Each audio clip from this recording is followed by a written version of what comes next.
Առաջին ալիքի ուղիղ եթերում շարունակվում է Առավոտ լուսոն սիրելի հեռուստադիտողներ, իսկ մենք շարունակում ենք խոսել կարևոր թեմաներից, մասնավորապես այն թեմաներից, որոնք ուղիղ կապ ունեն մայիսի 19-ի հետ։ Եվ այսպես, այսօր Արամ Խաչատրյան համերգասրահում տեղի կունենա Չայկովսկու անվան միջնակարգ երաժշտական մասնագիտացված դպրոցի տարեվերջյան տոնական համերգը։ Եվ այդ առիթով մենք սիրով հյուրընկալել ենք այստեղ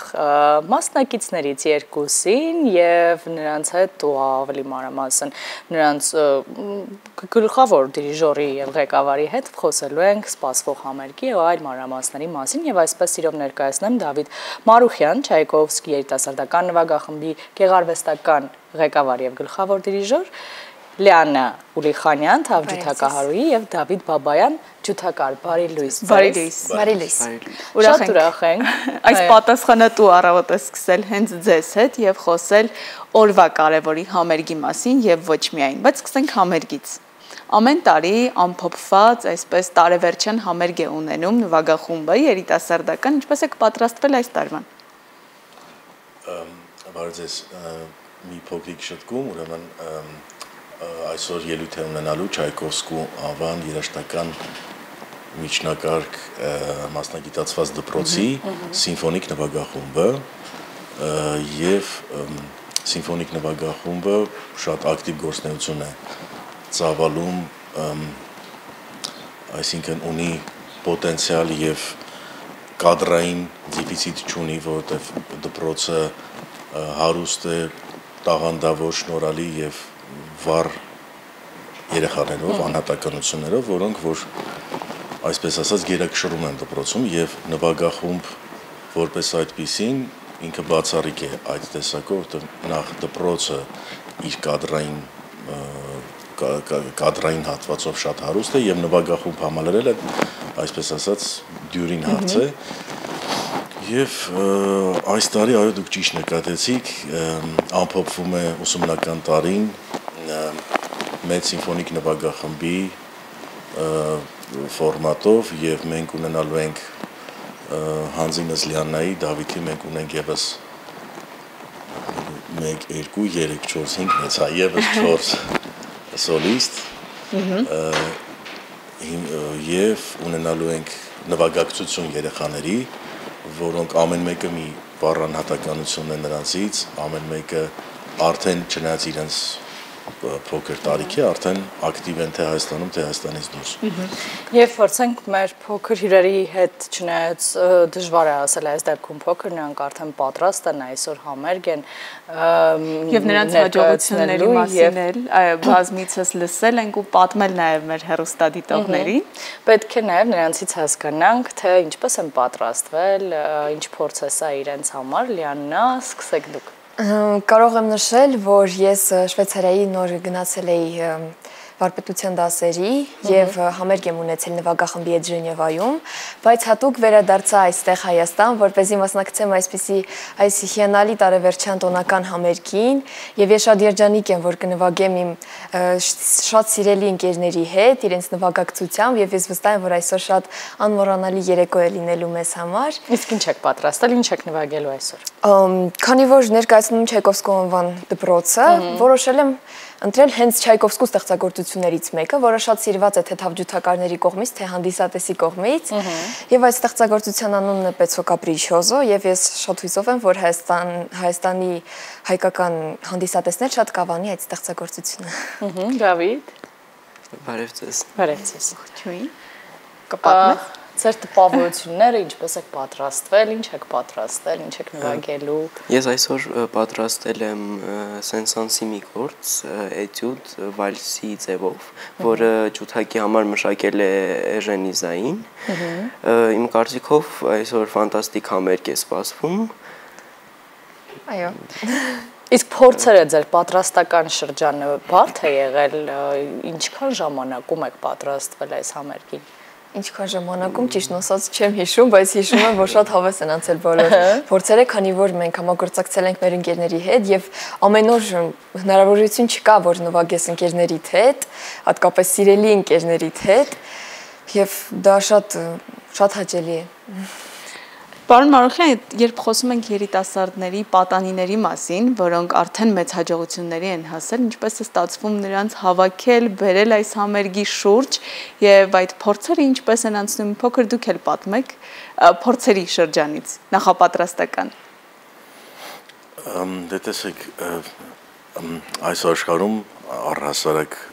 ամեն ինչին պետք է մոտիվացիա, նույնիսկ ամենահասարակ գործին, նույնիսկ հաց ուտելու համար պետք է մոտիվացիա եւ եթե մենք խոսում ենք արվեստից, երաժշտությունից ու խոսում ենք մանկավարժությունից, որովհետեւ սա մեծ հաշվով մանկավարժություն է, դրա համար պետք է շատ մոտիվացիա եւ պետք է ոչ միայն դու ունենաս, այլ նաեւ այդ մոտիվացիան փոխանցես երեխաներին, որ նրանք ոգեշնչվեն եւ ուզենան ինչ-որ լավ բան անել։ Հիմա դպրոցի իր ամբողջ պոտենցիալով տնօրեն Մարտուն Կոստանցյանի ղեկավարությամբ ամեն ջանք երրանց չի խնայում երեխաներին, այսպես ասած, մոտիվացնել, որ լինի ատմոսֆերա, որտեղ որ կստեղծագործվի եւ կստեղծվի ինչ-որ մի հատ հետաքրքիր բան, այս նվագախումբը հենց այդ մոտիվացիայի հիմքի վրա շատ ջերմ, շատ ուրախ, շատ տվորչեսկի ստեղծագործական, այո, process ունի արդեն 1 ամիս է մենք էս պատրաստում ենք այս համերգին եւ երեխաները անձնվիրաբար ջանք ու եռանց չեն խնայում, մասնակցում են անընդհատ ամեն մեկը իր մտքերով, իր իդեաներով, այսինքն ստեղ միայն դիժորի հարցը չի, ամբողջ նվագախումբը իր համար անձնական պատասխանատվություն է կրում, չնայած նրանց կրտսեր տարիքին եւ process-ը այսպես թիմային եկել հասել է այսօրվան եւ ես մեծ հույսեր ունեմ, որ այսօր մենք ունենանք դրական համերգ եւ եթե ինչ սիրով հրավիրում ենք նաեւ մեզ նայող հանդիսատեսին կսպասենք բոլորին։ Երեկոյան։ Այո, բոլորին հրավիրում ենք։ Ձեզ էլ մաղթում ենք բնականաբար հետաքրքիր եւ լավ ելույթ, իսկ ինչ պլաններ կան առաջիկայում, ահա երեխաները պատրաստվել են համերգ, բայց կարծում տարին հագեցած կլինի։ Տեսեք, ուրեմն դպրոցը, Չայկովսկու երաժշտական դպրոցը ունի շատ մեծ համագործակցությունների շարք աշխարհի տարբեր երկրների ուսումնական հաստատությունների հետ, համագործակցության այդ շարքը շատ է, որտեղ թվարկելու համար հիմա չարժի դրա վրա ժամանակ կորցնել, չնայած այսքան խոսացի կարայի թվարկեի արդեն։ Եվ այս տարի եւ հաջորդ տարի մենք ունենք ակտիվ արդեն պլանավորված տուրեր, հյուրախաղեր նվագախմբով, սոլիստների հետ միասին, առանձին նվագախմբի կազմերով, համագործակցություն մաստեր-կլասների տեսքով մենք այնտեղ, այսինքն այս հոսքը անդադ կա եւ շարունակվում է եւ հենց 25-26 թվականը շատ ակտիվ լինելու է այդ առումով նաեւ։ Չայկովսկու դպրոցում սովորել է, խնդրեմ շարունակեք։ Չէ, ուզում եմ ասել եւ հիմա համերգը ավարտում ենք եւ միանգամից սկսենք նախապատրաստական փուլին դեպի այլ երկրները։ Հիանալի է։ Դպրոցում սովորելը շատ երեխաների, պատանիների համար հնարավորություն է։ Բառի ամենաուղիղ իմաստով մեծ բեմերում, ոչ միայն Հայաստանի, այլ նաև միջազգային բեմերում ելույթ ունենալու։ Նշեցիք թե մեր զրույցի ընթացքում, թե դրանից առաջ, որ սաների պակաս չունի դպրոցը եւ տաղանդավոր սաների, բայց տարեց տարի գնալով երեխաների հետաքրքրվածությունը դեպի երաժշտություն, դասական երաժշտություն ինչպիսին է, ավելանում է արդյոք։ Տեսեք, դուք շատ ճիշտ նկատեցիք, բայց ինչքան էլ պարադոքսալ չթվա, ես ինքը սովորել եմ այս դպրոցում, այդ դպրոցի շրջանավարտ եմ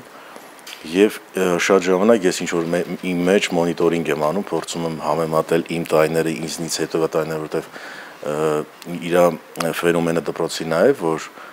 ինքը ավագ դպրոց է նաեւ, ավարտում ես կոնսերվատորիա, նույն դասարանով գնում ես, այսինքն անընդհատ այդ շփումը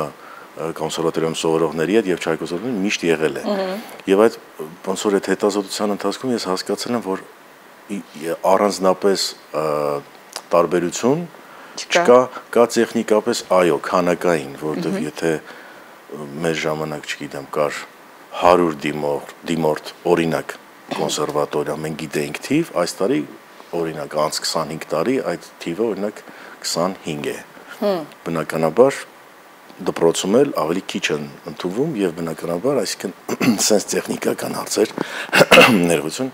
եւ բայց կադրերի պակաս, դեֆիցիտ չկա։ Դա Այդ առումով իմ կարծիքով ես ոչ թե գովաբանում եմ, ես ռեալ նայում եմ դպրոցը աչքի են գնում այդ առումով եւս։ Եվ նաև խոսենք Լիաննայի ու Դավիթի առաջիկա երազանքների, նպատակների, պլանների մասին, բավականին խիտ ու հագեցած ուսումնական կյանքով եք ապրում, համերգներ, եւ դասերը, եւ դասական երաժշտությունը խտությամբ ամբողջ իր ներթափանցում է ձեր օրակարգ, ինչպես եք տեսնում ձեր ապագան, ուր եք դեպի գնում, Լիաննա, սկզբից դուք։ Ճիշտն ասած, դեռ քանի ես ժամանակ ունեմ, դեռ մտածում եմ, քանի որ ես չեմ ուզում լքել իմ սիրելի հայրենիքը Հայաստանը, որովհետև շատ եմ կապնված, չգիտեմ ինչ է ինձ սպասում, բայց գիտես մեծ բեմերին հասնելը բացարձակ չի նշանակում լքել հայրենիքը, դա կարող է զուգահեռ իր տեղը ունենալ առանց լքելու։ Այո։ Բայց մասնագիտությունը նույն կերպ ես շարունակելու։ Այո, ես շարունակելու եմ Թավջութակը, քանի որ շատ եմ մտերմացել իր հետ, որովհետև 4 տարեկանից ես պարապում եմ Թավջութակ եւ ուզում եմ նշել, որ այդ սերը եւ կատարողական արվեստի եւ երաժշտության մեջ ինձ մեջ մտցրել է իմ առաջին ուսուցչուհին Արմինե Վեցիսովնան։ Ես իրանից լիքը շատ բաներ եմ սովորել, սակայն այլևս չեմ կարող իր հետ համագործակցել։ Դե տեսնենք Դավիթը ինչ նպատակն է սահմանել իր համար։ Ես ուզում եմ ավարտել իմ ուսումը իմ հարազատ դպրոցում։ Ես 7 տարեկանից եմ նվագում ջութակ։ Ճիշտ է, անկեղծ ասեմ, սկզբում մի փոքր դժվարանում էի պարապել, բայց հետո կամաց արդեն սիրահարվեցի կարծես իմ ջութակին։ Ես փոքրուց սովորել եմ արվեստի բասակավոր գործիչ պրոֆեսոր Ալեքսանդր Կոսեմյանի դասարանում եւ ամեն դասը շատ հետաքրքիր է անցել։ Հիանալի է եւ մեր հեռուստադիտողներին եւս մեկ անգամ նաեւ հիշեցնենք, որ այսօր երեկոյան դուք կարող եք վայելել մեր տաղավարում գտնվող պատանիների եւ ոչ միայն նրանց, այլ նաեւ նրանց, ինչպես նշեց Լիաննան, սիրելի ընկերների ու գործընկերների